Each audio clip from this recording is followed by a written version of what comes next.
OverDrive continues, brought to you by FanDuel, bringing you everything from the opening line to the final score.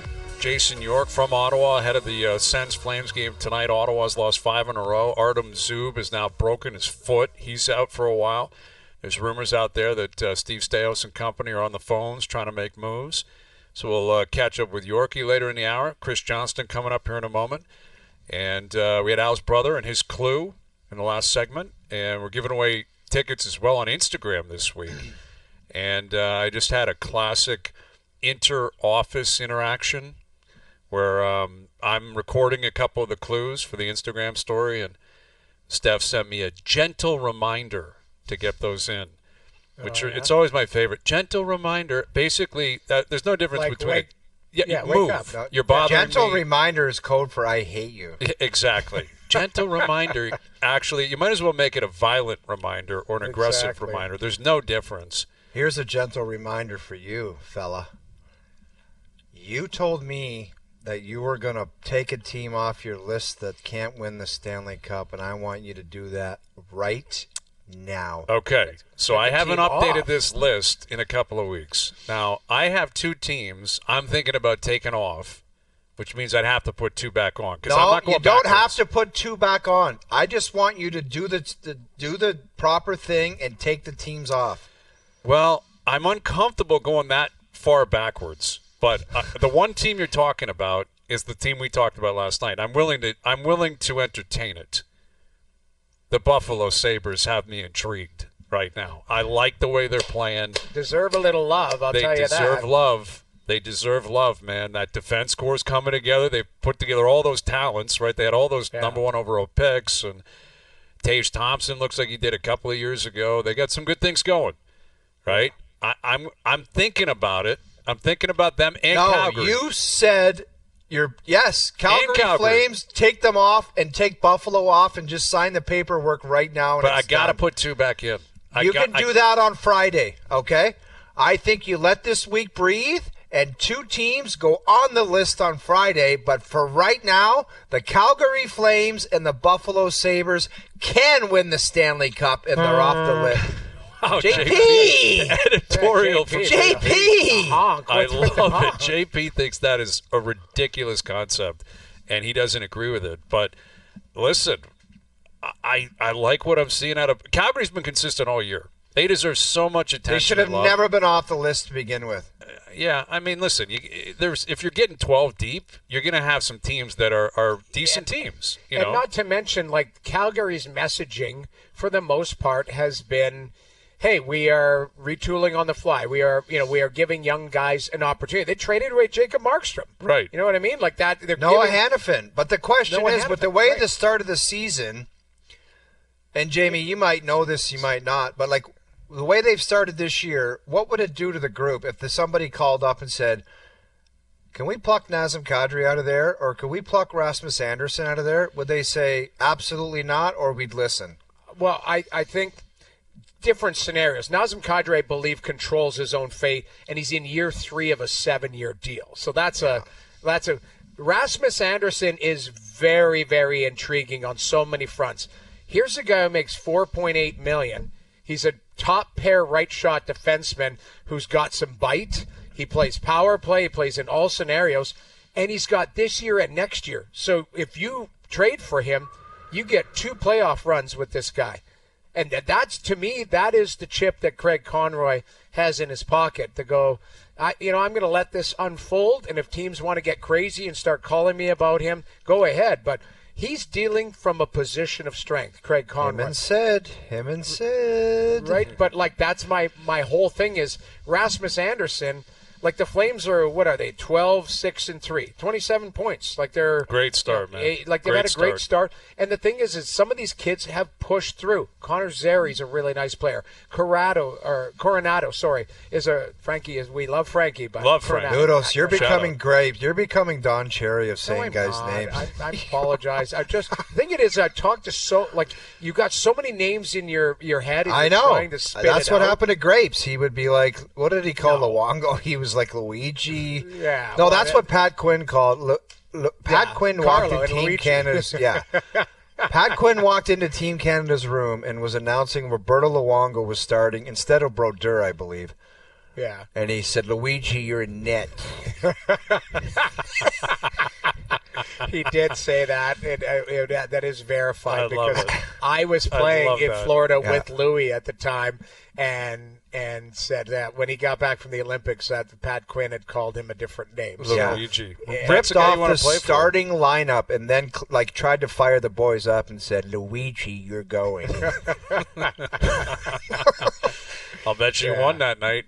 Damn right they did. You know Pat had a winner's race. Yeah. He had a winner's race. He knew what was up. He did. But I He agree knew how with to you. inspire. I think Calgary has they're a good team. They're well coached. They're very well prepared. And they're veteran players coming back. Like you go, Nadram, I said it. Huberdeau has actually looked good this season. All right. Looks more comfortable. Shout out to Jonathan Huberdeau. And shout out to Ryan Huska, because I think if they did a little poll for the Coach of the Year, he'd be in the mix right now. He should Great be, job, absolutely. Husk. Be in the mix for sure. Great job, Husk. Absolutely. Here's Chris Johnston, our TSN hockey insider. I guess you can play the role of Craig Conroy, the GM of the Flames right now. CJ, if a team called him up and said, we want to make a blockbuster deal and take a couple of your vets off your team, do you think he'd entertain that? Or would he say, I can't do it right now because we're playing so well?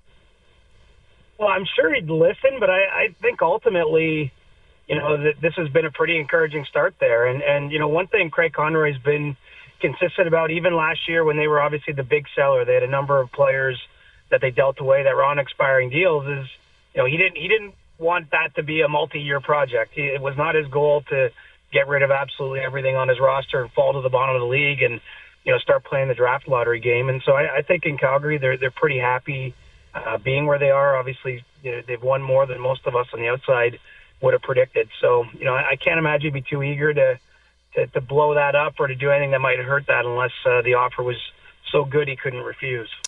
Well, they're in Ottawa tonight, and there's the flip side of it is the Ottawa Senators. They're doing it again. They've lost 5 in a row. Now Artem Zub is hurt. There's reports out, I think Bruce Garriock reporting that Staios is calling around trying to maybe get some help on defense. What do you see happening here in Ottawa? And is there an urgency there for them to make the playoffs this year? Like, how urgent is it from this new owner for them to figure it out and make the playoffs?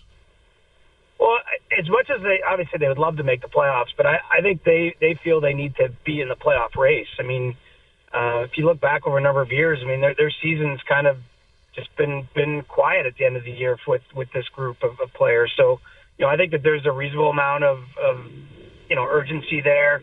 It feels like a number of teams right now, quite honestly, are getting antsy with their rosters. I'm talking about front offices specifically, and you can add Ottawa there. I mean, not saying that someone's going to make some crazy panic trade, but it definitely feels like that the trade winds have been blowing a little stronger. And, with that Zub injury, it makes sense that that was already an area I think the Sens, recognized that they could use a bit of an upgrade if something presented itself. And, that does add an extra layer of wanting to try to see if that player might be out there sooner than later to help get things back on the right form. CJ, you just mentioned, teams getting antsy. Now, when you're a team that is struggling, you're never dealing from a position of strength. So, if anything, teams are offering you a lifeline, but for a king's ransom. Let's look at the other side of the coin. If you're a team that is really flying and really feeling good about your team, but you're looking to add maybe closer to the deadline, do you start to be more proactive right now, thinking, okay, let's jump in there while we're dealing from a position of strength, and that way we might not get as rinsed on a deal for a guy who moves the needle. Yeah, I understand the thinking. I mean, right now it seems like maybe you got a couple of the teams that are struggling, trying to see if it works out. A pool of the Pittsburghs and Nashville's. Obviously, they connected on a smaller deal today. Montreal, I think, has been at least involved in some of these kind of talks. I think Columbus is out there. I mean, there's been a lot of whispers about David Jiricek, who they've had down the American Hockey League. And so I think that, a lot of the action seems to be centered around the teams, maybe to see if they can help each other out to two of the more, say, struggling teams, or those not in as strong a position, mainly for the reason you mentioned there, Noodles. I mean, if you're at the top of the standings, you're not looking down another team and looking to do them a favor. So, we'll see if anything more connects, but it just feels very active right now. And, a lot of it's centered around the D. I mean, even the, reports today about the Rangers looking at seeing if they could move Trouba. I mean, it just definitely for this time of year, it really feels like there's more action going on than normal. Well, that report you referenced named Trouba and Kreider, like the two most veteran players in the Rangers. Kreider's third all-time in goals within the organization. That's an original six team. And a playoff monster. Right. I mean, that's pretty extreme for something like that to get out. And it's not like the Rangers are Nashville or Pittsburgh. They're, third in the division, fourth in the division, well into a wild card spot. I know it got ugly on Saturday and previously in Calgary, but it's not like they're a disaster, CJ. Take us through this. What is the reasoning behind a report like this, and why would the Rangers want that kind of stuff out? Well, I don't know for sure that they were the source of it, but I do think in this case there's just a feeling that they don't want anyone to be too comfortable there. And, I think that the players they would trade go beyond those guys, but those guys are obviously the headline names. They're they're as you mentioned, they've been around for a long time. They've got trade protection that makes them a little bit harder to trade than they might otherwise be. And it's still an if, but if one of them is moved, I mean, that's the kind of trade that gets felt right through a locker room and through an organization. And so, I think it's emblematic of some of the just maybe a bit of unrest behind the scenes there, that a bit of complacency could be seeping in. And, if you're in a Jim Dolan operation, there's no room for complacency. CJ, this might be the last time. I can't make any guarantees, but explain Pitt to me. Explain Pitt to me, where I described it yesterday as, we're junk, but don't look over here and don't say anything bad about us, because we still got Sid and all this stuff over here. You can't criticize it. Just let us do our thing and don't bother with it. But they're awful. So can you explain what the hell's going on there? Like, you don't make any change. Like, what are they trying to do there? Are they just going to say we're going to suck for 3 more years? What good is that for the organization? Well, I mean, they're in a brutal spot. I mean, and I think it's totally fair to criticize them. They're caught between two poles. I mean, you see a trade like the one they make today. They're obviously trying to find some younger players with upside to help turn the operation around. Without having to rely on getting a bunch of first overall picks stockpiled over a long period of time. And at the same time, obviously they've got 4 pretty big contracts and big players with Letang, Carlson, Malkin, and Crosby, and you just wonder, what gives in that facet. So, I mean, what's the plan? I think the plan is to try to retool, but how does that fit on the timeline of those players is, for me, the big unknown. And do they get fed up at some point? I mean, there's just no way. I mean, how fitting is it? Crosby scores a 600 goal, a pretty significant milestone, and he does it in a 6-1 loss. I mean, that kind of sums up where they are right now. Yeah. And, you're celebrating the past with a milestone like that. You're obviously celebrating this all-time great player in the league and for the franchise, but you're doing it while your team is not even competitive. It's, it's a tough situation there. Yeah, it's Mike Trout like. It's Mike Trout. It is right now. I mean, now Trout's never won anything. No. Sid's won in there, so that's a little different. But Trout's an all-time great, though, is the point. True. Here's the thing, though.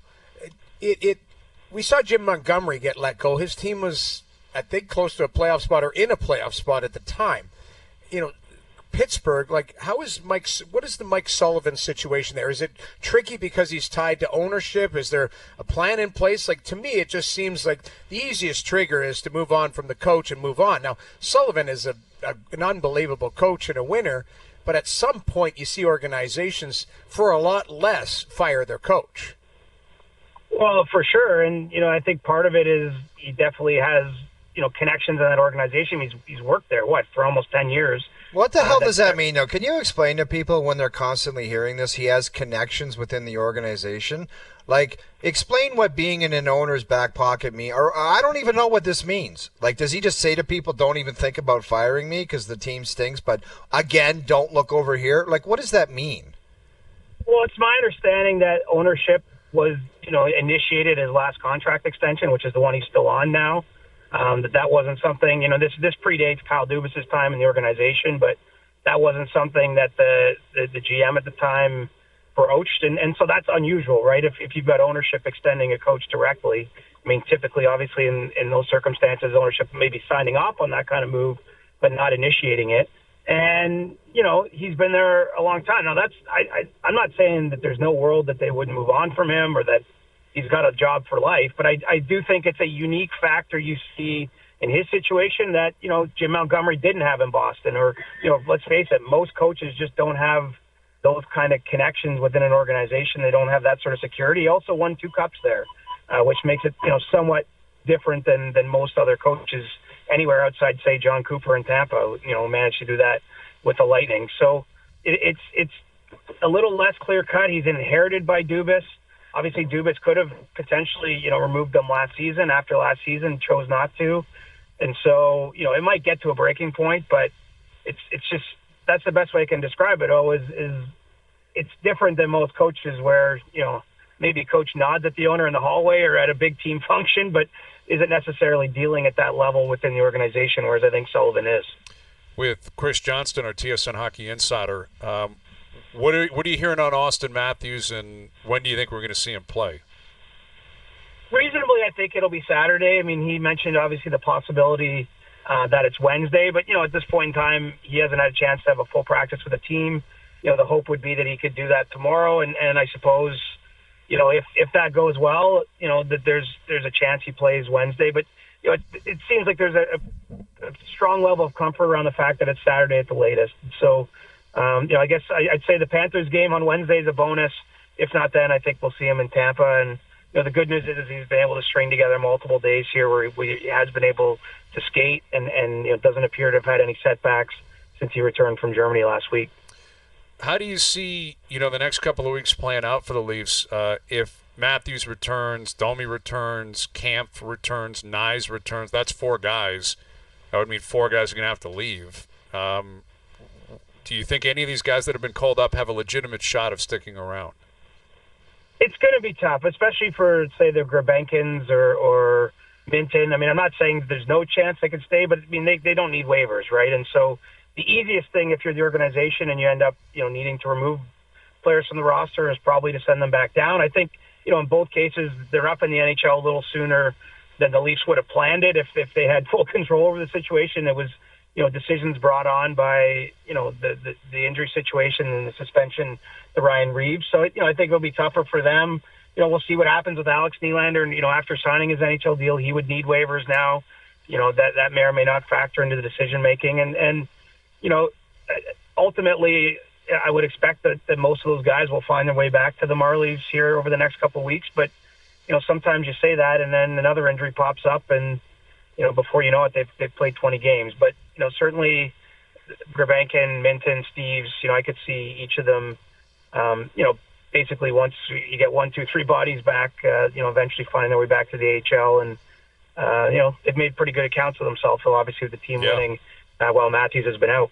Yeah, they have. And, we were talking earlier about maybe something's starting to bubble over in the NHL, and Noodles referenced maybe if you're in a good position to negotiate, you take advantage of that. That would definitely constitute with the Leafs. I mean, the Leafs have been red hot recently. They're leading their division. I think most people believe the position that they'll attack come the deadline would be the middle of the ice. We've heard names like Kadri out there, Ryan O'Reilly out there, a lot of former Leafs. Do you think big game hunting is a possibility for the Leafs? In other words, like we're talking serious name value for trade prospects.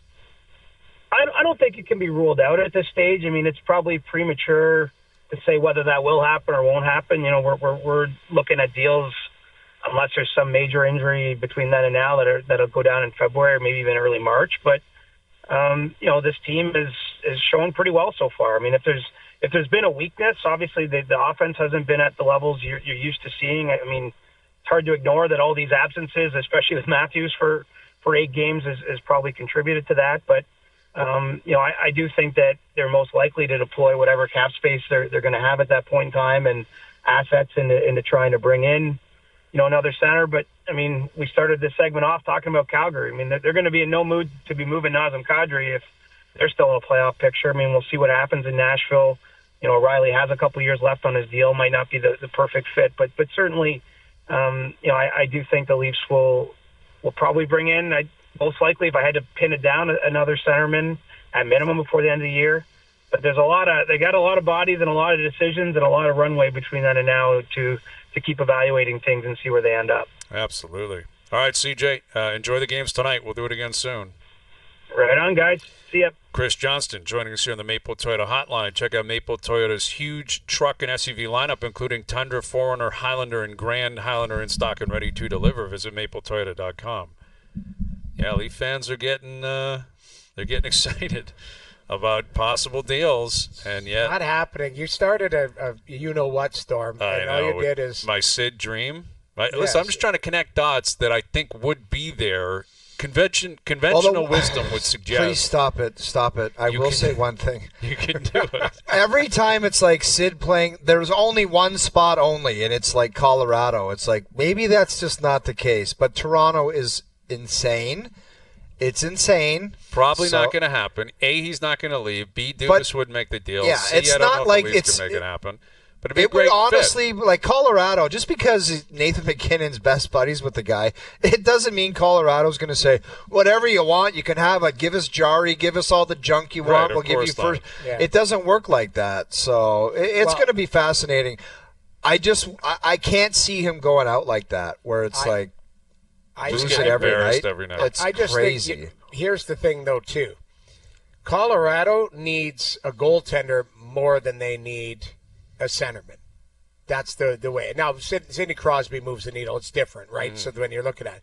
But, like, I would argue that, you know, Colorado with Georgie 5 there, and they got this Justus Annunen, who's young. He's 23, and he's a big goalie. I watched him play live there, but I don't know if they think he can carry the reins. I think Georgie 5 played too much last year and he's been inconsistent this season. I think they'd be looking at, you know, trying to bring in another player to help him along. That's kind of, it's a little different scenario. But I mean, which goalie's out there? That's the question. You know, who's available? Know. You know who's available? No, I'm sorry. You know who could be attractive is the guy who plays with Dustin Wolf in Calgary. Darth Vladar. Yes. Dan Vladar, yeah. Dan Vladar, who's on the last year of his deal. Now, I believe the Tree paid like a third-rounder to get him into Calgary. So he's going to get you more than a third-rounder because he's a good goaltender. But again, I know, but I also think he's the perfect guy to play with Rusty Wolf. Yeah. Like, he's a veteran guy. He's a bigger dude. It's like Rusty Wolf needs a guy to be back there, too.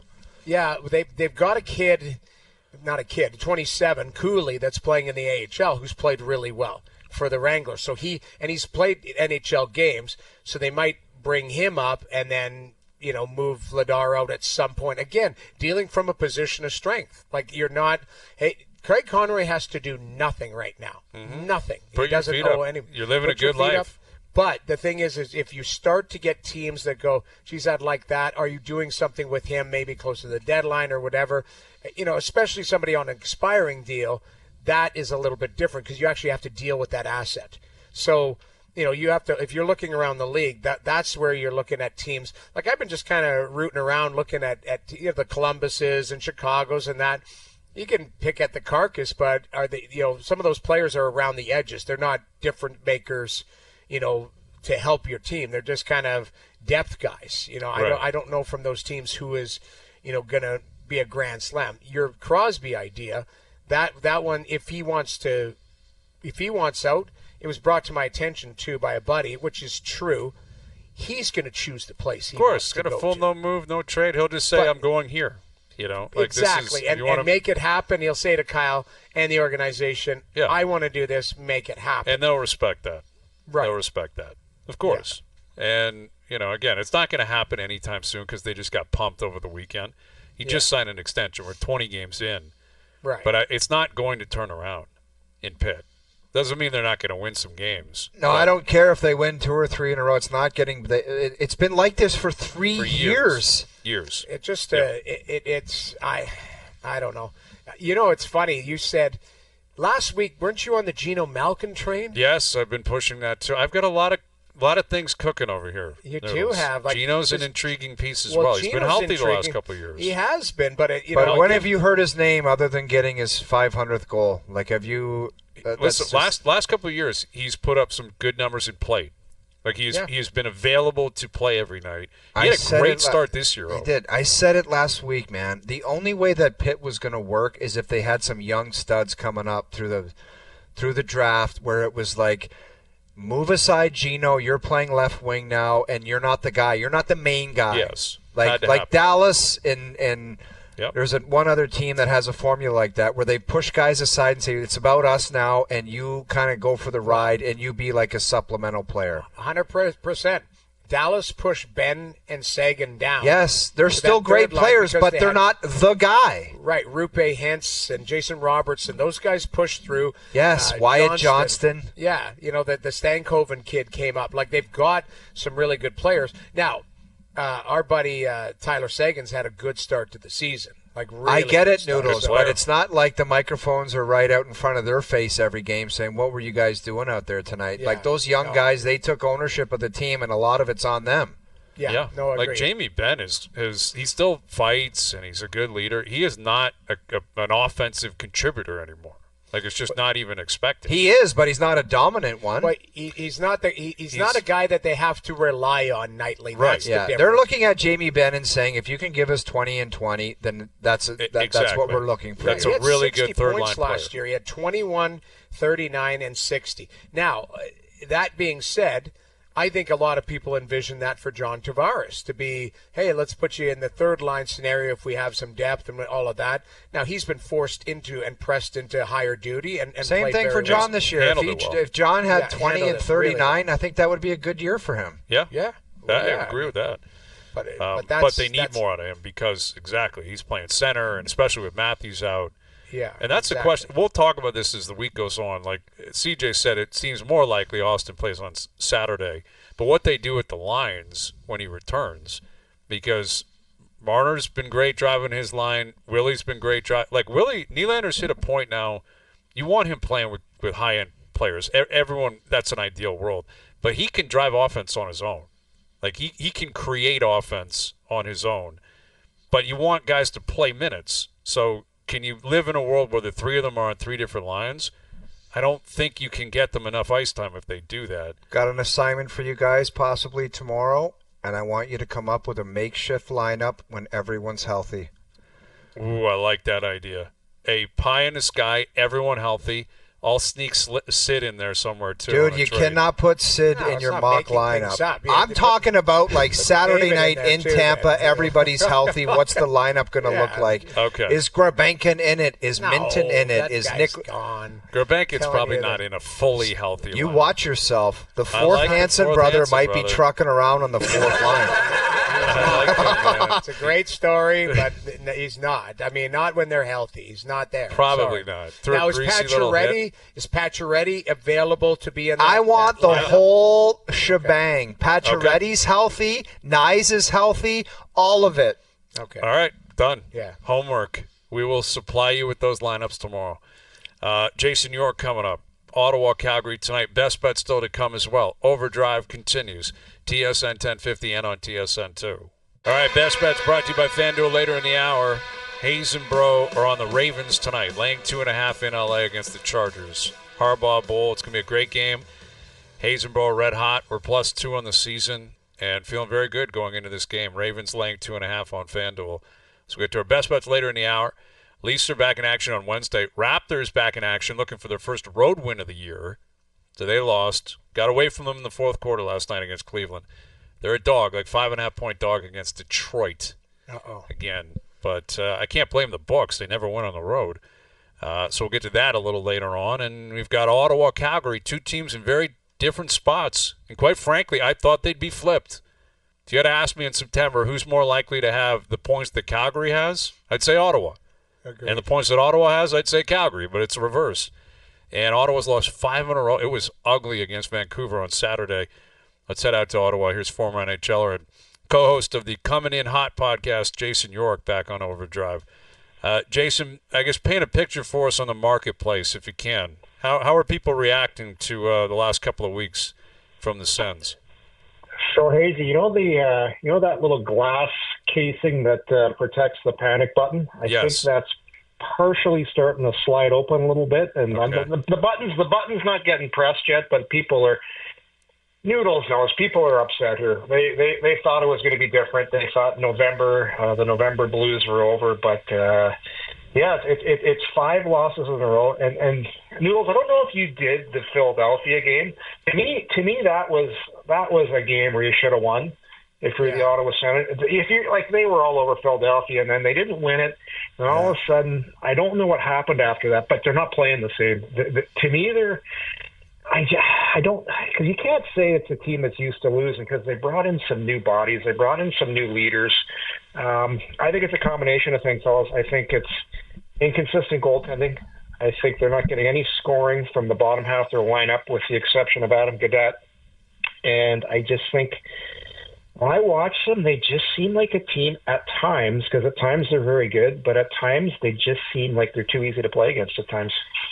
Yorkie, that's the frustrating part where it's like I've watched some of their games, and you love different parts of it. Like you'll see a shift from a different top-end player, and you're like, man, that's really good stuff.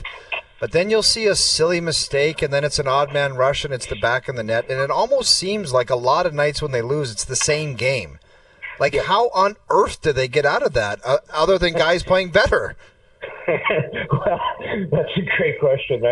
And I agree with you on that. But I'll give you a prime example of that, O'Doug. I think Thomas Chabot has had a much better season, a much better start than years past. But last couple games, those old mistakes are starting to creep into his game again. Like, here's an example. You got a penalty kill, and you got a chance to get the puck turned at feet. You don't get it out, so you don't get scored the first time. And then you do it again on the next power play when you're on the kill, and the clear doesn't get out, and you get scored on. Those things can't happen. If we all know that, like those clears, you don't get it cleared, you're usually getting it in the back of your own net. But they're just starting to creep back into their game again. And then at times, like you said, there's things that are wow. But I just think throughout the lineup, fellas, it's just too inconsistent. Timmy Stützle's been really good. Drake Batheson's been really good. But besides that, I think the rest of the group's been pretty inconsistent up front. Yeah, I agree. I did that Philly game, and it's funny because, they had played arguably their 2 best games, one in Boston and then one in Toronto, as far as complete and got kind of everything that everybody had wanted in the offseason, and, the saves from the goalie, some depth scoring, Amadio scores against Toronto, all of that type of stuff. And then that Philly game, I mean, Ullmark had a terrible night. He gives up the OT goal to Mishkov from the goal line there, and it just something broke there. And for me to get it back. So I guess my question is when you look at a team that is, we call them fragile, how do you get out of that fragile mentality where it's if something goes wrong in a game where you get it back? Because we run a board on our broadcasts where they have pockets of the game where they're great, and all of a sudden they'll give up 2 goals in 38 seconds. And then there's the game. That's it. You can't get it back, and you're fighting to get it back. How do you get that fragile or mental toughness, however you want to term it, either out of that game or able to handle pockets where it doesn't go so well? You guys, we've all been there, eh? In the dressing room. You've given up a couple. You get into the dressing room, and it just – I always thought talk was cheap, like guys that would stand up and say something. And I'm not a big talker. I didn't really listen to guys that chirped in the room, but it's guys that go out on the ice and do it. And I look at what they did in the summer. Yorkie, I just have to interrupt you. Hazy was one of those guys. He was a rah-rah guy. Rah-rah, and Yorkie's just like, I'm not listening. Big talker. Those guys, you sniff those guys. They got a time, Hazy. They know exactly when the coach is coming to the dress. Just phony. 2 minutes to 6. 2 minutes to 6. The guy's up. He's, come on, boys, big one tonight. All of a sudden, the coach comes in. Those guys usually end up coaching. Those guys. No, this was the best one, Yorkie, is when they're playing like garbage. You don't hear a peep, and then they get a second assist. They're like, "Come on, boys, let's get it going here. Come on, boys. Come on, boys." Oh, God. Only Jokinen did that for a living in Florida. We'd be down. It'd be 4-0. He'd score a goal. It's like, it's not done, guys. And like, yeah, it's done. We're done. It's over. Nice night. Oh man, I had some lean years in Anaheim. I was there at the beginning when they first came in the league, and man, we were talking about the card game in the third period when we were losing 5-0 to the Rangers. But so. I know. This is why they brought in David Perron. This is why they brought in Nick Cousins. This is why they brought in Nick Jensen. Jensen, by the way, has been really good, fellas. Yeah, he's been good. Dog, I don't know if you've seen a lot of the Sens play, but I know Noodles you've talked a lot about Jensen. He's been really good. A little bit of a couple tough plays last game, but for the most part, he's been probably their most consistent. I just think it's guys like that have to continue to help this core group that's been used to losing, because those guys, this is all new to them. They're not used to having a shitty November. Like David Perreault's won the Cup before. Cousins just came out of Florida. He's like, I don't know anything about November. So I think those guys, this is when their importance has to show up. They've lost 5 in a row here. They got to go out and just lead by example and help the young guys like the Tkachuks, like the Norrises and the Stutzlers, and say, listen, boys, we've been in the league a while. Let's just grit our teeth here. And the only way you're going to get out of this is to work hard and try and limit your mistakes. I don't know if you heard Greener the other night. Greener was talking about they gifted a bunch of goals in that Vancouver game, and by that they just turned the puck over, and then they made some soft plays. So just playing tighter and finding a way. Like we all know this, when things aren't going well, you have to still stay loose. Like play really hard, but not grip the sticks. Because when they do get chances, fellas, I find they're gripping the stick a little bit too. Like they're getting a lot of opportunities they're not cashing in on. Yorkie, when you look at Stützle, and I know you said he's playing fantastic, I agree, and Jamie has said the same thing. Do you think that long term his natural position should be center ice? Because I personally don't. I think he's a left-handed Pavel Bure right winger. Yeah, the only thing I find he does that I like your center to do is he transports the puck through the neutral zone as good as anybody, and I just find that's tough when you're on the wall to get it off and get to the middle of the ice, because it's so tight now in the neutral zone. And I know Bure just seen. I remember playing so much against Pavel. He'd always be behind me, hanging out at the far blue line, waiting for that breakaway pass, and then he'd go score, and I'd get a minus. But I personally like him at center because I think in the league nowadays you need somebody to come low, get the puck, and bring it to the neutral zone. There's not many guys in the league that can do that. He does it really well. But does he ever do you ever say this, Yorkie, on your podcast, he's made guys better? Like, do you ever say guys are benefited from playing from Stützle? I think they do. I do. I think he needs to get to the inside a little more. I think he has a lot of great possession time on the outside where he's dancing around. He has the puck. I think he's still a work in progress, because there's nights he does stuff, dog, and I'm like, holy shit! Like what game was it, Noodles? He took the puck up through the high slot, and he toe dragged it through 2 guys. He got to the middle. I don't think he's a natural finisher though, like compared to Bure. Like Bure was a natural goal scorer. Timmy seems to be possession guy. Like his shot is okay, but it's not really the shot. Like he comes around the top of the zone. He has that little shot that he scores low blocker on. But I think for him, it's like carrying the puck, distributing, and he'll score as well too. But he's an interesting player. He's still, to me, a work in progress, but I do like him at center.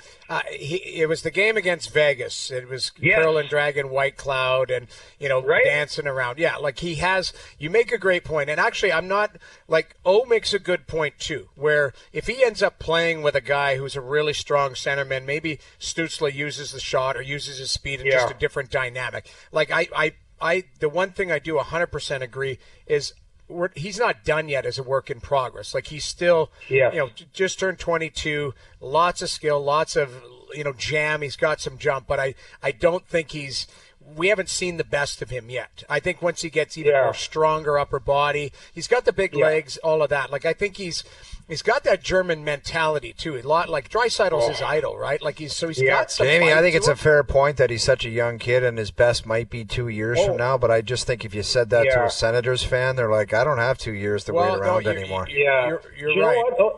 you know what? If you look at the good teams in the league, they all have that big centerman that's so dependable both ends of the ice, and the teams that eventually win the Stanley Cup. Like you look in Florida, like how good is Barkov? But how do you get those guys? And I look at Ottawa's lineup, and it's like, okay, who's your big defensive forward there that plays both ends of the rink? Well, hopefully that guy's going to be Pinto one day, who's also a work in progress. I like his game a lot, but I just think if there's, talking about what's wrong with the team, I think they're really missing that really hard to play against center iceman. With Jason York, former NHLer, former Sen, coming in hot podcast, I'm always intrigued by how we define Brady Tkachuk, because you lumped him in with other young players, Stützle being one of them. Yet he's in his 7th season. Mm-hmm. He's 25. Crazy. He comes from an NHL family. Like, when if he's still classified as young, when does that stop? Like, when does he stop being labeled as a guy who's still learning when he's the captain of the team and he's been in the league now for 7 years? Yeah, it's a great point, Hazy. I think the time's now. Like this is supposed to be a year where they challenge to, not necessarily, like I think a successful year for these guys is if they're in the mix at the end. Like they're challenging for one of those wild card spots. So like I don't consider him a young guy anymore. The league is very young as it is. Mm-hmm. To me, he's just a really emotional player. And the thing that he has to continue to learn is when to use those emotions, when to come in, and it's tough right now because it's been so frustrating for this group. And we saw what happened last game. Like, you can argue that maybe he got the team inspired, or maybe leaving the game wasn't the right thing. So I think those are the things he's going to have to continue to harness.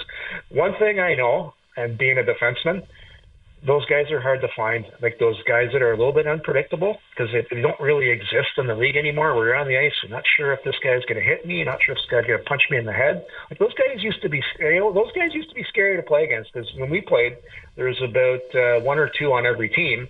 Yeah. Now there's about maybe 3 or 4 in the entire league that can play with skill as well. No, there isn't. Like there's nobody in the league that scares anybody anymore.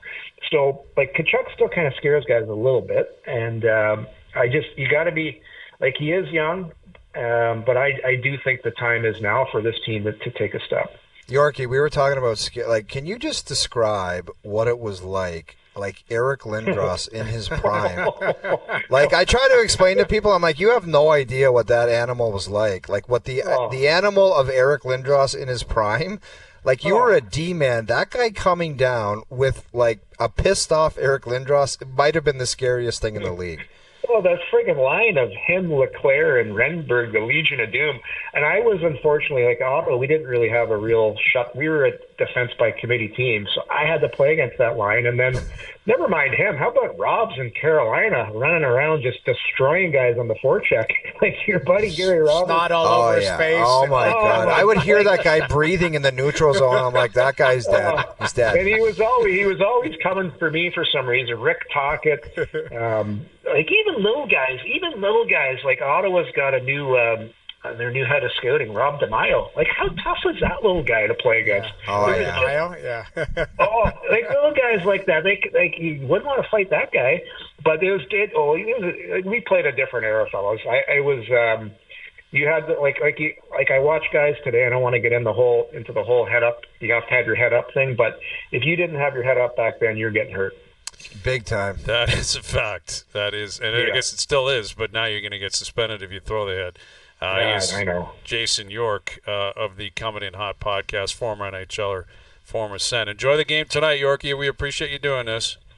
Anytime, fellas. Love coming on with you guys. You got it. There's Jason York. All right.